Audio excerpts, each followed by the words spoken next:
Você sabia que o mês de maio é considerado o mês de enfrentamento ao abuso e exploração sexual de crianças e adolescentes no Brasil? Eu me chamo Marcos e hoje eu vim conversar com vocês sobre essa temática. O dia 18 de maio é considerado o Dia Nacional de Combate contra o Abuso e Exploração Sexual de Crianças e Adolescentes no Brasil. E é com o intuito de conscientizar, sensibilizar e mobilizar a sociedade em prol dessa causa que nós trouxemos uma convidada especial, a psicóloga Yasmin Coelho, que vai responder uma série de perguntas que vão nos auxiliar a entender a importância desse tema.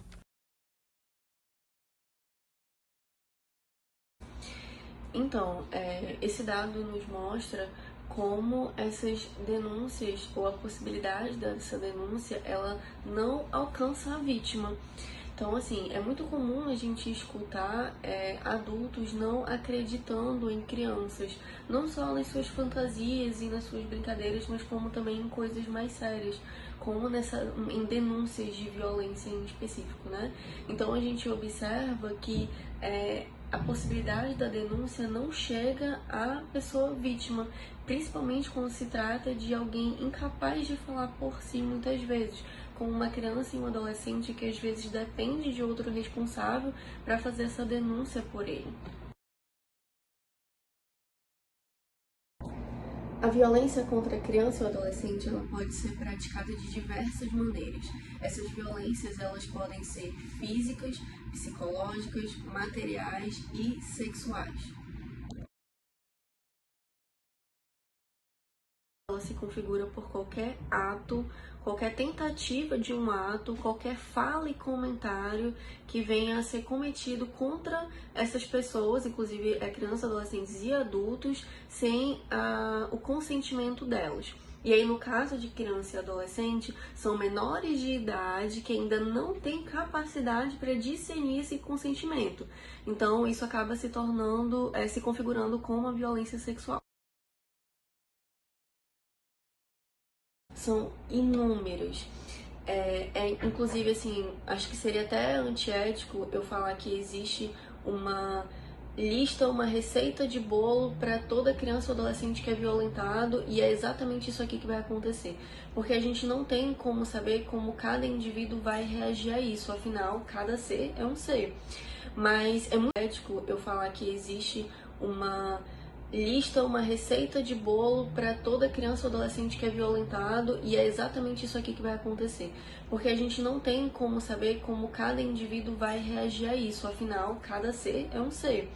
Mas é muito comum a gente observar nessas crianças e adolescentes como eles se isolam, como isso afeta muito a autoestima deles e como eles passam a se relacionar com as outras pessoas também.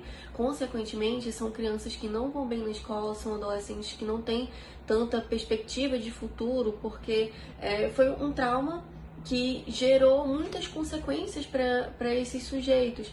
Então, eles acabam tendo consequências seríssimas, tanto cognitivas quanto emocionais.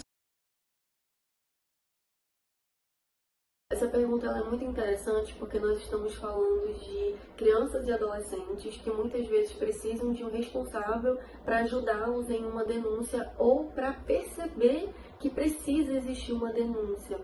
E muitas vezes é justamente esse cuidador, esse responsável que comete o ato da violência sexual, né? Então, essa prevenção ela precisa acontecer nos ambientes em que essa criança e esse adolescente frequentam, porque quando eles se informam que existe ali um comportamento que não é bom para eles, um comportamento que é um crime, um crime sexual sendo cometido contra eles, eles vão poder acionar essas autoridades até na própria escola mesmo, de trazer esses relatos para os professores ou para outras pessoas ali na escola, e a própria escola pode ajudá-los nessa denúncia. Então, a prevenção pela informação, ela é muito importante para esses seres que muitas vezes não têm essa capacidade de fazer a denúncia por si.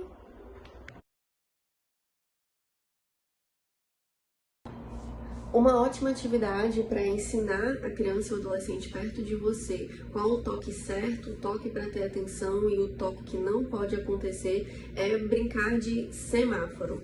Você pode usar tintas ou até papéis coloridos mesmo e ensinar os locais vermelhos, os locais amarelos e os locais verdes no corpinho da criança mesmo, até pegando um desenho e colorindo as partes verdes, amarelas e vermelhas, para a criança começar a entender quais partes ela precisa ter atenção, quais partes ela pode permitir o toque e quais ela não pode.